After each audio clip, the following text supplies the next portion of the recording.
Je vous prie de vous lever. Alors, nous lisons ce matin ensemble dans le premier livre de Samuel, au chapitre 9. 1 Samuel, au chapitre 9, et nous lisons à partir du verset 17. Le texte est long, mais je vais lire à partir du verset 17. Lorsque Samuel eut aperçu Saül, l'Éternel lui dit, « Voici l'homme dont je t'ai parlé, et c'est lui qui régnera sur mon peuple. » Saül s'approcha de Samuel au milieu de la porte et dit, « Indique-moi, je te prie, où est la maison du voyant ?» Et Samuel répondit à Saül, « C'est moi qui suis le voyant. Monte devant moi au haut lieu, et vous mangerez aujourd'hui avec moi. Je te laisserai partir demain, et je te dirai tout ce qui se passe dans ton cœur. Ne t'inquiète pas des ânesses que tu as perdues il y a 3 jours, car elles sont retrouvées. Et pour qui est réservé tout ce qu'il y a de précieux en Israël, n'est-ce pas pour toi et pour toute la maison de ton père? » Verset 21, Saül répondit, « Ne suis-je pas benjamite de l'une des plus petites tribus d'Israël? Et ma famille n'est-elle pas la moindre de toutes les familles de la tribu de Benjamin? Pourquoi donc me parles-tu de la sorte? » Samuel prit Saül et son serviteur, les fit entrer dans la salle et leur donna une place à la tête des conviés, qui étaient environ 30 hommes. Samuel dit au cuisinier, « Sers la portion que je t'ai donnée en te disant, mets-la à part. » Le cuisinier donna l'épaule et ce qui l'entoure, et il la servit à Saül. Et Samuel dit, « Voici ce qui a été réservé. Mets-le devant toi et mange, car on l'a gardé pour toi lorsque j'ai convié le peuple. » Ainsi Saül mangea avec Samuel ce jour-là. Ils descendirent du haut lieu à la ville, et Samuel s'entretint avec Saül sur le toit. Verset 26. Puis ils se levèrent de bon matin, et dès l'aurore, Samuel appela Saül sur le toit et dit, « Viens, et je te laisserai partir. » Saül se leva, et ils sortirent tous deux, lui et Samuel. Et quand ils furent descendus à l'extrémité de la ville, Samuel dit à Saül, « Dis à ton serviteur de passer devant nous. » Et le serviteur passa devant.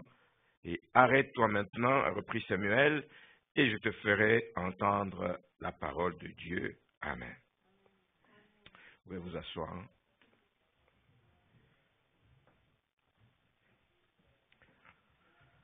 C'est un texte que j'ai pris au milieu, mais ce serait bon que vous le lisiez au complet, le chapitre 9 et même le chapitre 10, pour bien comprendre les choses. Et je fais un peu le lien avec ce que le prédicateur de dimanche dernier nous a dit. Il a dit beaucoup de choses, mais parmi les choses que j'ai retenues ce matin, c'est qu'il a dit que Dieu est intéressé à nous. Il est intéressé à toi. Il est intéressé à ta condition. Il est intéressé à ta vie. Il est intéressé à toi comme membre de la famille de Dieu. Dieu s'intéresse à nous, s'intéresse à notre avenir. Et d'ailleurs, notre avenir est entre ses mains. Parce que, quel que soit ce que vous faites, quel que soit ce que vos parents font, quel que soit ce que la société veut faire de votre vie, ce sont les desseins de Dieu qui s'accomplissent toujours. Vous pouvez avoir des dizaines de projets dans votre vie, mais seuls les desseins de Dieu s'accompliront. Qui montrent que réellement il s'intéresse à vous et il ne permet pas que personne ne puisse essayer de vous sortir du plan qu'il a pour votre vie. Amen. Donc c'est Dieu seul qui peut ouvrir des portes insoupçonnées dans la vie de quelqu'un. Et il y a bien des exemples dans la Bible où on voit ce qu'il a fait. Le titre du message, ça va être ça. Dieu ouvre des portes insoupçonnées. Parce que ce qu'il fait étonne toujours et étonnera toujours. Un peu le contexte, le texte que nous venons de lire évoque donc les circonstances dans lesquelles Saül a été choisi. Saül est devenu roi, a été intronisé comme le premier roi donc en Israël. Parce que jusque-là, vous le savez, Dieu travaillait avec des juges. Malheureusement, à la fin du temps des juges, c'est mal fini parce que les gens faisaient ce qu'ils voulaient. Chacun faisait ce qu'il voulait. Dieu avait pourtant établi les juges pour diriger son peuple. Mais au moment où ces événements donc sont produits, le niveau d'Israël était très bas, très très bas. Les gens faisaient tout ce qu'ils voulaient. Dieu était relégué au second plan. Dieu n'avait pas de place. Et la Bible le précise quand vous lisez le livre des Juges qu'en ce temps-là, il n'y avait point de roi en Israël. Chacun faisait ce qui lui semblait bon. Un peu comme aujourd'hui. Un peu comme aujourd'hui. Chacun fait ce qu'il veut, ce qu'il entend. Chacun veut défier la parole de Dieu. Chacun veut aller à l'encontre de ce que dit la parole de Dieu. Que ceux qui ne la connaissent pas, je comprends, mais quand on connaît la parole de Dieu et qu'on va à l'encontre de la parole de Dieu, il y a problème. Il y a problème. Et il y a des faits graves qui se sont produits à l'époque du temps des juges, justement. Il y a un fait que je regarde ici, on parle d'un Lévite, dans Juges au chapitre 20, au verset 5, on dit que les habitants de Gibéa se sont soulevés contre moi. Ça, c'est le Lévite qui parle. Un Lévite, les gens de Gibéa se sont soulevés contre moi et ils ont entouré ma maison la nuit. Ils avaient l'intention de me tuer et ils ont fait violence. Ils ont violé en réalité sa concubine, imaginez. Un Lévite qui a une concubine. Chacun faisait ce qu'il voulait. Et elle est morte des suites, évidemment, d'un viol collectif.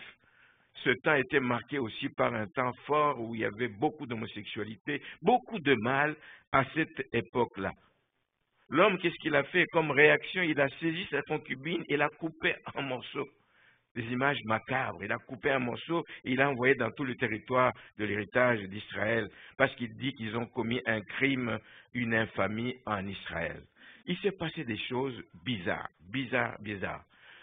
Alors, les gens de Gibéa ici vivaient dans l'immoralité la plus totale, mais c'est là que Dieu est allé choisir celui qui allait devenir le premier roi en Israël. En fait, Saül est né à Gibéa, c'est sa ville natale. Donc c'est là qu'il est allé choisir celui qui allait régner sur Israël. Et ça me fait dire évidemment que ton avenir, ce que Dieu veut faire de ta vie, ne dépend pas du lieu où tu es né.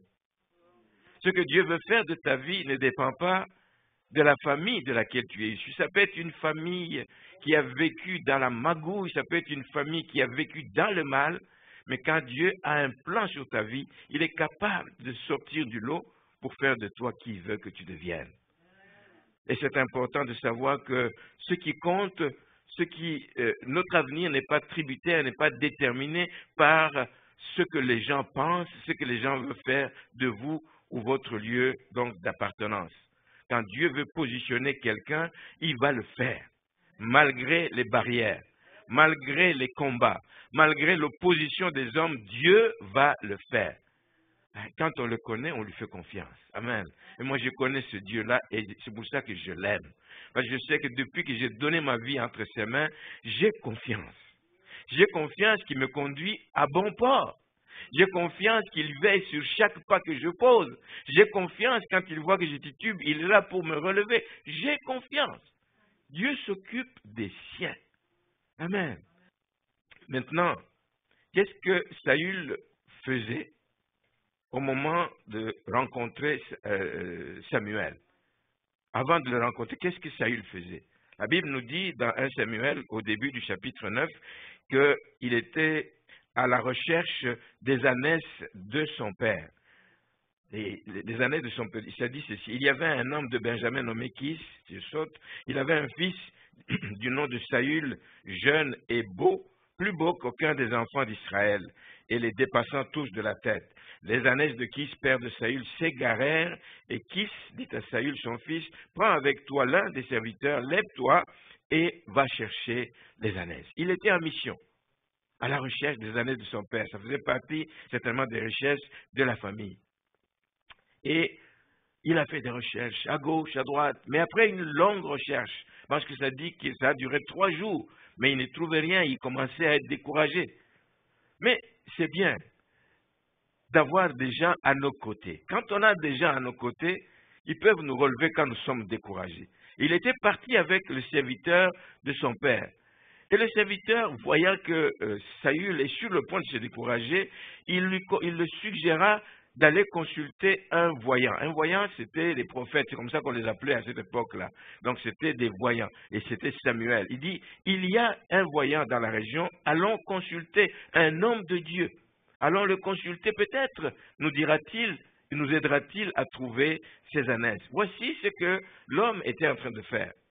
Il était loin d'imaginer ce qu'il attendait lorsqu'il allait rencontrer le voyant. Il était loin de le savoir. Mais quand tu as besoin de direction, mon frère, ma soeur, quand tu as besoin de conseils, je ne sais pas toi à qui tu penses en premier. Je ne sais pas. Dis, ah, mais je vais demander à mon épouse. Je vais demander à ma mère. Je vais demander à... Mais il y a d'abord Dieu. Amen. Il y avait Dieu qu'il faut consulter. Dieu peut vous guider, Dieu peut vous éclairer quand vous êtes en recherche de quelque chose, quand vous êtes égaré, quand vous avez besoin de lumière, Dieu peut vous guider. Mais il y a aussi des serviteurs de Dieu, que Dieu met à vos côtés. Quand je dis serviteur de Dieu, ce n'est pas seulement le pasteur. Il y a bien des frères et des sœurs que Dieu peut utiliser dans une assemblée qui peuvent vous venir en aide. Mais toi, tu as souvent tendance à recourir d'abord à ton ami intime.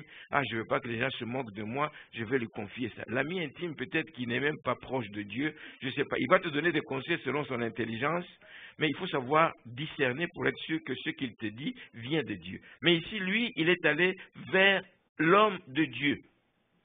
Dieu est là, mais il y a aussi des hommes, des femmes que Dieu peut utiliser, que Dieu a mis à vos côtés pour vous guider et vous donner des informations qui peuvent être précieuses au moment où vous en avez le plus besoin. Alors ne néglige pas ce que Dieu a mis à tes côtés. Qu'ils soient jeunes, qu'ils soient âgés, qu'ils soient, je ne sais pas, même les enfants peuvent te sortir parfois du trouble. Vous connaissez l'histoire de cette jeune fille qui était esclave dans la maison de la femme de ce général syrien Naaman. Et c'est ça. Donc la fille était esclave là-bas, mais il voit que son patron, le mari de sa patronne, en fait, devient lépreux. C'est une maladie grave qui faisait que tout héros qu'il était à l'époque, il avait fait beaucoup de combats, évidemment, il avait gagné beaucoup de combats. C'était un homme qui était presque adulé, mais avec la lèpre, tout le monde, etc. C'était devenu un problème. Alors, la fille a eu de la compassion pour cet homme. Il n'a pas regardé à sa condition et dit, oh, mais ils me font souffrir ici comme esclave. Non, mais il était peut-être bien traité aussi, parce qu'il y a des esclaves qui étaient acceptés dans la maison où ils étaient esclaves. Donc, mais elle a eu compassion de sa situation. Et il lui a dit, si tu allais voir un homme de Dieu qui est en Israël, va voir cet homme de Dieu, peut-être qu'il va pouvoir te guérir. Et ça a donné les résultats parce que quand il est revenu de là, il était guéri de sa lèpre. Maintenant, dans notre texte, au verset 17, on voit que Samuel aperçoit Saül. C'est là que nous avons commencé. Saül s'approcha de Samuel au milieu de la porte et dit, indique-moi, je te prie, où est la maison du voyant? Il ne sait pas qui c'est lui le voyant, mais il s'adresse à lui. Indique-moi. Et donc, Samuel aperçoit Saül et au premier contact, avant même qu'il n'ait échangé, etc., l'Éternel indique à Samuel, il dit, c'est lui que j'ai choisi, c'est lui le futur roi d'Israël, c'est lui. Et c'est ça, quand la connexion divine est là, est établie, plusieurs révélations donc sont faites à partir de ce moment-là à Saül. On va voir que ici on lit que Samuel lui dit, viens, je vais te dire ce qui se passe dans ton cœur. Ce n'est pas pour ça que Saül était parti, mais viens, je vais te dire ce qui se passe dans ton cœur. Ne t'inquiète pas, lui dit-il. Il sait d'office qu'il cherche les ânesses perdues de son père, il le sait. Il lui dit aussi que Dieu lui a préparé un bel avenir. Dieu va lui révéler ça. Dieu va révéler à Saül ce que Dieu a préparé pour lui. Et au verset 21, Saül est surpris d'entendre tout ce que Samuel est en train de lui dire. Il ne s'attendait pas à ça. Lui, il est venu pour une mission bien précise et les choses tournent autrement. Les choses tournent autrement. Il ne comprend pas pourquoi Samuel lui parle de la sorte. Au verset 20, il est dit ceci. N'est-ce pas pour toi et pour toute la maison de ton père que toutes les choses précieuses en Israël sont? Et Saül répondit, ne suis-je pas benjamite? Il dit, mais qu'est-ce que tu me racontes? Moi, je suis benjamite, de la plus petite tribu d'Israël. Et je suis issu de la plus petite famille de cette tribu.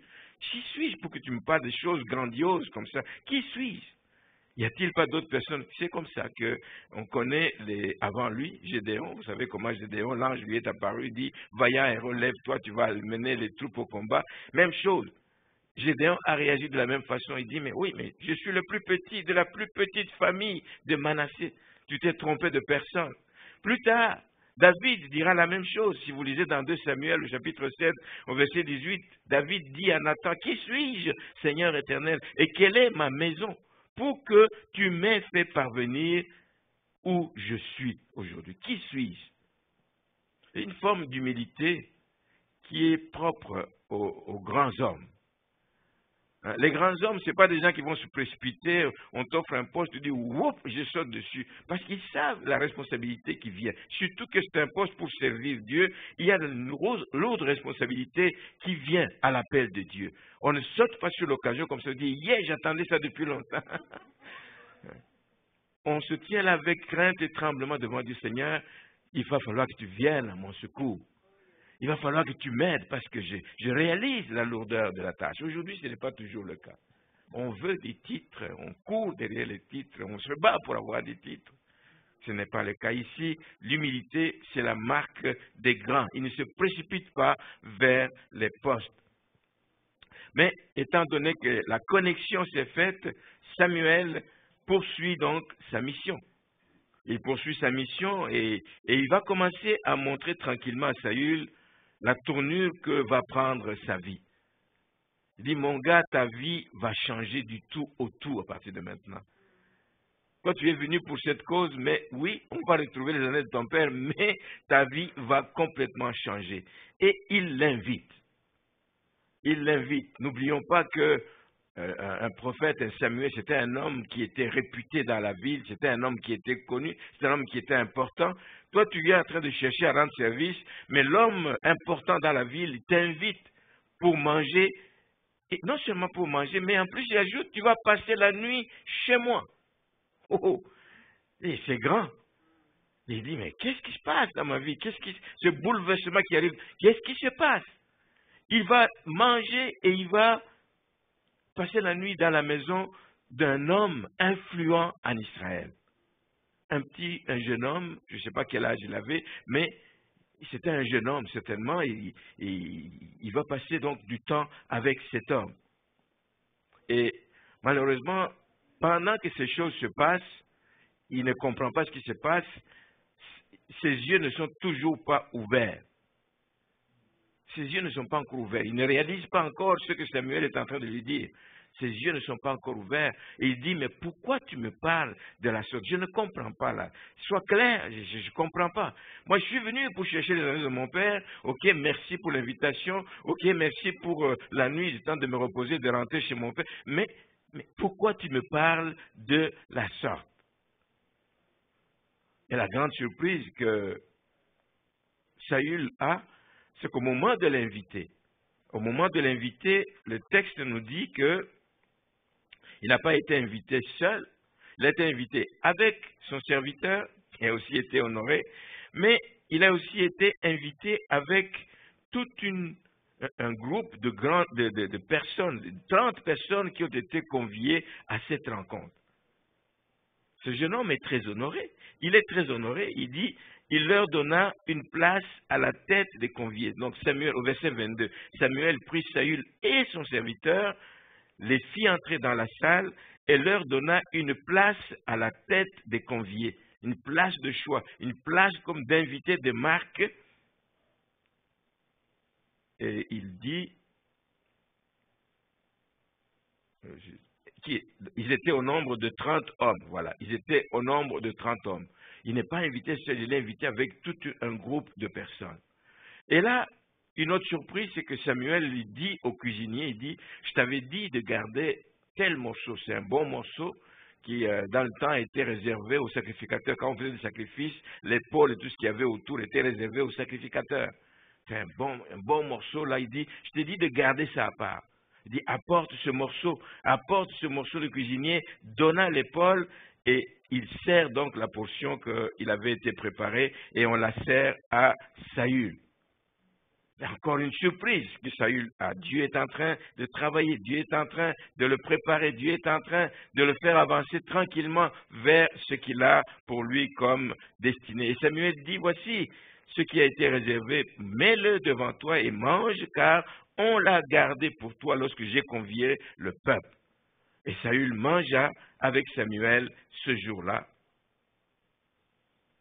Et après, il fallait poursuivre donc le travail pour lequel Samuel donc qu'il était chargé de faire auprès de Saül. Donc, il n'est pas invité seul, ils finissent de manger, ils vont donc dans une rencontre avec Saül. Mais ce que je veux dire à ce niveau-là, c'est que il y a des connexions importantes dans la vie. Hein. Tu peux faire des connexions avec une bonne personne et quand tu as des bonnes connexions dans la vie, il y a des retombées que tu peux avoir dans ta propre vie. Parce que tu as rencontré la bonne personne, une personne choisie par Dieu, que tu fréquentes, une choisie par Dieu avec qui tu travailles. Il y a des bénédictions qui vont couler de ta vie à partir de ce que Dieu fait dans la vie de cette autre personne. Donc, on lui donne le morceau qui lui était réservé et il mange et ça commence peut-être à ouvrir les yeux à Saül. Le processus de son couronnement peut-être est en préparation et peut-être il commence à le comprendre un petit peu. Mais Saül va prendre du temps donc avec Samuel, ou c'est l'inverse. C'est Samuel qui va prendre un peu plus de temps. Il va lui demander de prolonger son séjour. Lui, il savait qu'on avait déjà trouvé les ânesses. Il savait certainement que le père de Saül était impatient d'avoir des nouvelles. Mais il prolonge, il demande, reste encore un peu avec moi. Sans doute parce qu'il veut commencer à lui communiquer des choses. Oui, il va être le futur roi d'Israël. Peut-être qu'il veut lui parler de quoi? Il veut lui parler de la situation, la triste situation dans laquelle Israël se trouve. Quand tu seras roi, mais que tu puisses redresser ces choses. Il commence sans doute à lui ouvrir son cœur et à le préparer et à lui donner peut-être des recommandations pendant cet entretien. Et ça, on arrive au verset 27. Quand ils furent descendus à l'extrémité de la ville, Samuel dit à Saül, « Dis à ton serviteur de passer devant nous. » Jusque-là, il était partout où Saül était. À table, il était là. Dans la maison de Saül où ils ont passé la nuit, il était là. Mais il dit ici, il est temps maintenant que tu puisses laisser partir donc ton serviteur. Tu le laisses partir avant et tu restes avec moi. Et jusque-là, on s'aperçoit encore que ni cet accueil chaleureux, ni toute la réception grandiose qui a été faite en l'honneur de Saül, ni même la compagnie des invités de Marc, n'ont pas encore ouvert les yeux spirituels de Saül. Mais ça va arriver maintenant. Le moment va arriver, le moment clé va arriver, le moment important va arriver où Samuel va devoir lui communiquer ce qui se passe. Et le moment où Samuel doit lui faire entendre ce que Dieu a mis dans son cœur concernant Saül, sur la vie de Saül. Et c'est pour ça qu'il lui demande justement, il dit, fais partir, reste seul avec moi. Que le serviteur s'éloigne un peu. Parce que là, ce que je vais te dire, ça devient des choses importantes pour ta vie, pour ton avenir, des choses importantes qui te concernent par rapport à ce que Dieu a pour toi. Et il dit, retarde aussi un petit moment de ton départ, parce qu'il y a des secrets que je vais te donner, parce qu'il y a des messages qui sont personnels que je veux te donner, qui ne peuvent être révélés que quand nous sommes seuls, en intimité ensemble. Dieu nous veut aussi en intimité. Dieu veut aussi que nous ayons des moments seul à seul avec lui. Dieu veut que nous puissions quitter tout ce qui peut être distraction et qui nous empêche d'écouter et d'entendre la voix de Dieu. Il y a un récit que j'ai lu d'une mère, qui a l'habitude d'aller à l'église avec son fils et qui observe son fils. Chaque fois pendant le culte, il regarde son fils, il voit qu'il est, surtout pendant la prédication, il est très attentif. il est concentré sur ce que le prédicateur est en train de dire. Et il faisait attention à tout ce qu'il dit. Puis un jour, il demande à son fils, il dit, mais peux-tu m'expliquer pourquoi tu es si concentré, particulièrement pendant la prédication? Qu'est-ce qui se passe exactement, etc. Et l'enfant lui dit ceci, il dit, mais c'est parce qu'un jour, moi j'écoute ce que le pasteur dit à l'église, c'est parce qu'un jour le pasteur a dit que dans chaque message qui est donné, dans chaque prédication qui est faite, il y a toujours quelque chose, il y a toujours une parole que tu peux trouver et qui va te bénir et qui va te faire du bien dans ta vie. Il y a toujours. Mais plusieurs sortent du culte, ils ne savent déjà pas sur quoi on a prêché. Cet enfant faisait attention, il était concentré parce qu'il dit, je ne veux pas être distrait. Nous savons que le diable fait tout pour distraire les gens. Le diable fait tout pour que tu ne saisisses pas ce message, ce bout de message qui te concerne, qui va te bénir pour la journée, qui va te bénir pendant la semaine, qui est une réponse à ta prière. Il va t'endormir. Et tu dors. Et tu te réveilles et puis le bout est passé. Ici aujourd'hui, nous avons l'occasion de réécouter les messages parce qu'ils sont enregistrés. Mais ce n'est pas toujours le cas. Ce n'est pas toujours le cas. Alors imagine-toi qu'il y avait vraiment un message pour toi dans le culte et que tu as manqué ce message. Il n'y a ni enregistrement, ni rien, et tu ne peux pas aller demander à quelqu'un. C'est chacun qui écoute pour lui-même. C'est chacun. J'ai été, il y a longtemps, aux États-Unis, dans une convention des hommes d'affaires, et à un moment donné, on faisait un appel aux offrandes. C'est ça, à Boston. On faisait un appel aux offrandes et puis, parce qu'il y avait un budget qu'il fallait boucler, mais qu'on n'avait pas réuni tout le montant, ils ont fait un appel vraiment on vous supplie de vous faire violence et puis d'apporter pour qu'on puisse boucler le budget. Et moi, j'ai donné ce qui me restait. On était quasiment à la veille du retour en Afrique. À ce moment-là, je vivais encore en Afrique. Et on était à la veille du retour en Afrique, donc on a tout dépensé. Nous, on vit avec du cash. Il n'y avait pas à cette époque de cartes de crédit et tout ça, donc c'était du cash. On venait avec nos dollars en poche et tout. Tu dépenses, et à la veille, tu te gardes peut-être un 50, un 100 dollars au cas où pour le taxi, etc. Et il restait un petit montant, mais qu'on avait destiné à une personne. Et là, on fait l'appel, on dit on doit boucler, on avait déjà donné pendant la convention, mais je vous dis, il y a des messages là qui... Et j'ai entendu vraiment au fond de mon cœur, je dis, donne ce montant qui reste, donne-le. Je me dis, si j'en parle à Donna, mon épouse, elle va me dire, non, cet argent sert à ça, on a déjà prévu. J'ai pris dans la poche, j'ai mis dans l'enveloppe et puis j'ai élevé l'enveloppe. Quand on dit, élevez vos enveloppes, j'ai élevé l'enveloppe. Et là, je lui ai dit, cet argent est dedans. L'argent qui restait est dedans. Là, il ne pouvait plus rien dire, mais elle m'a dit, ok, c'est correct, il n'y a pas de problème. Mais là, l'homme de Dieu a parlé des paroles de connaissance, etc. Il a commencé à parler, Et nous, on avait un problème. Je sais que j'ai déjà parlé de ça ici, mais ça me revient parce que c'est très fort. Je l'ai déjà apporté ici. On avait deux problèmes. On avait deux maisons. Une qu'on n'arrivait pas à vendre. Ça faisait longtemps qu'on l'avait mis sur le marché. On n'arrivait pas à la vendre. Et l'autre, on l'avait acheté, mais on n'avait pas les papiers. Et la personne qui nous a vendu, est décédée entre-temps, et nous, on ne le savait pas. On n'avait pas été chez le notaire, et c'est grave. Et quelqu'un nous dit, j'ai entendu pendant le deuil qu'on ne reconnaît pas la vente en question, on va aller réclamer cet argent. J'ai dit, Seigneur, tu ne permettras pas. Donc, je suis allé aux États-Unis dans cet état, Seigneur, parle-moi. Et là, l'homme de Dieu commence à dire, il y a quelqu'un ici, il cherche à vendre une maison depuis longtemps, il ne trouve pas. Le Seigneur lui dit, mais avec précision. Et ça, j'aime vous le dire, avec précision, il dit qu'il compte 15 jours. 15 jours à partir d'aujourd'hui, il y a un acheteur qui viendra. J'ai donné un coup de coude à mon épouse, je dis, c'est moi. Amen. Il a continué à prier, et puis il a dit l'autre parole de connaissance, il dit, il y a quelqu'un qui veut arranger des papiers, etc. Il n'arrive pas à trouver comment. J'ai dit, c'est encore moi. Vous savez, la foi, c'est quelque chose. La foi, c'est quelque chose. Moi, j'étais attentif à tout ce qui se disait et j'ai catché ça. Ça m'a donné la force. Je suis rentré en Afrique, je volais quasiment. Et je disais à tout le monde, j'ai été à beaucoup de conventions, mais celle-ci, c'est la première. Vraiment, j'ai été plus que béni. Et j'explique ce qui se passe. On dit, mais est-ce que tu as déjà vendu la maison? Je dis non. Est-ce que tu as eu les papiers? Je dis non. Je dis, mais ça va se faire. Et laissez-moi vous dire que ça s'est fait comme l'homme de Dieu l'a dit.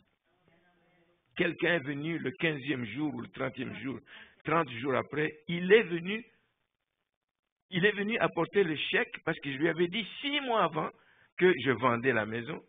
Et puis il dit, je suis dérangé depuis quelques jours, il est venu apporter le chèque à la maison. Tout ça, je suis allé là pourquoi? Parce que je voulais vous montrer l'importance d'être à l'écoute. Cet enfant avait raison de dire, je suis concentré pour que je catch ce qu'il y a pour moi. Et moi, j'ai catché comme ça ce qu'il y avait pour moi. Ça m'a donné la foi, je suis allé, j'ai tout arrangé. Quand je suis rentré au pays, on n'a jamais eu de problème. La maison a été vendue, les papiers pour l'autre maison ont été obtenus et j'ai vraiment béni le Seigneur. On ne permet pas à l'ennemi de te voler les meilleurs moments que tu dois passer dans la présence de Dieu. Ne permets pas à l'ennemi. Il faut lutter, il faut te battre. Ne permets pas à l'ennemi. Sois concentré. C'est des moments capitaux. Et je voudrais qu'on termine en tirant quelques leçons ou en soulignant juste quelques points de cet épisode de la vie de Saül. Ce que nous devons retenir, c'est qu'il va y avoir dans la vie d'une personne des circonstances difficiles que tu as traversées, que tu peux vivre, mais qu'il faut des fois oublier, parfois mettre de côté momentanément pour pouvoir permettre à Dieu de vous parler. Parce que si vous êtes juste concentré sur ce problème qui vous ronge, vous n'entendrez quasiment pas la voix de Dieu.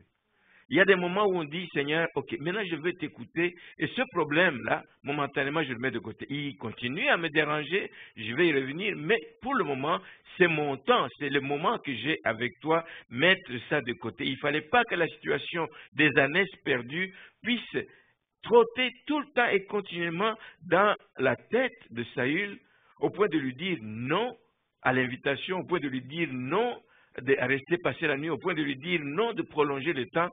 Il a laissé prolonger le temps, cette situation, il l'a mise de côté parce qu'il était en train de réaliser qu'il y a quelque chose qui était en train de se préparer dans sa vie. Il ne s'est pas se retrouvé là-bas par hasard, il n'a pas eu tous ses éloges, ses honneurs par hasard, c'est quelque chose que Dieu est en train de préparer. Je me concentre sur cette chose-là et je mets pour le moment de côté mon problème qui m'empêchait de dormir. Pour le moment, je me concentre sur le Seigneur. Qu'est-ce qu'il veut me dire? Qu'est-ce qu'il veut me montrer? Et c'est tellement important. Je vous dis qu'il y a aussi notre entourage, les amis, la famille, qui peuvent vous accaparer. Peut-être qu'ils pouvaient intérieurement dire, mais qu'est-ce que mon père va dire? Mais il y a des choses que Dieu veut faire dans ta vie, des choses grandioses qu'il va faire dans ta vie. Ton père, oui, mais Dieu s'occupe de ton père pendant ce temps.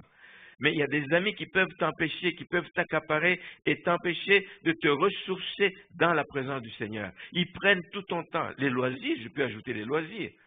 On donne tout le temps aux loisirs, etc. C'est pour ça que j'aime ce passage de la Bible qui nous dit « Apprends-nous, Seigneur, à compter nos jours ». Chaque heure, chaque minute qui passe à des futilités, à des choses qui ne nous font pas avancer dans la vie, c'est une perte de temps.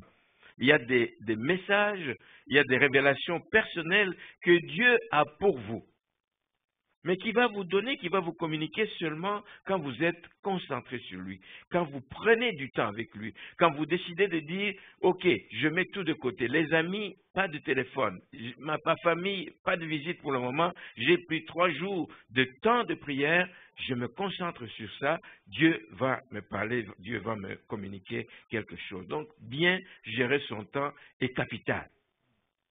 Il aurait pu dire, non, Samuel, si tu me dis qu'on a déjà retrouvé, je dois rentrer, regagner la famille, ils ont besoin de moi là-bas. Mais il est resté le temps qu'il fallait pour qu'il reçoive ce qui était pour lui, cette bénédiction que Dieu avait préparée pour lui. Je voudrais ajouter un autre point ici, pour vous montrer qu'il ne faut pas que vos désirs personnels, il y a un chant qu'on a chanté ici, tout est pour toi, Seigneur. Il ne faut pas que vos désirs personnels, des intérêts égoïste. Il y a beaucoup de choses. Hein. Nous voulons nous soigner, nous voulons prendre soin de nous, etc. Il y a des intérêts qui sont parfois égoïstes au détriment de l'œuvre de Dieu, au détriment de l'appel qu'il y a sur votre vie. Il ne faut pas que vos désirs personnels, que ces intérêts égoïstes vous amènent à vous éloigner de ce que Dieu veut faire avec vous et du lieu de votre bénédiction. Je vais donner un exemple concret ici. Quand Dieu vous dirige, par exemple, dans une église, il sait pourquoi il vous a dirigé dans cette église. Vous arrivez dans cette église, vous trouvez que la manière dont les choses se font n'est pas à mon goût. Il n'y a rien de faux. Il n'y a rien qui soit anti-biblique. Mais la manière dont les réunions sont organisées, ce n'est pas à mon goût. Là où j'ai toujours évolué, ça a toujours été comme ci, ça a toujours été comme ça. Mais c'est la maison de Dieu.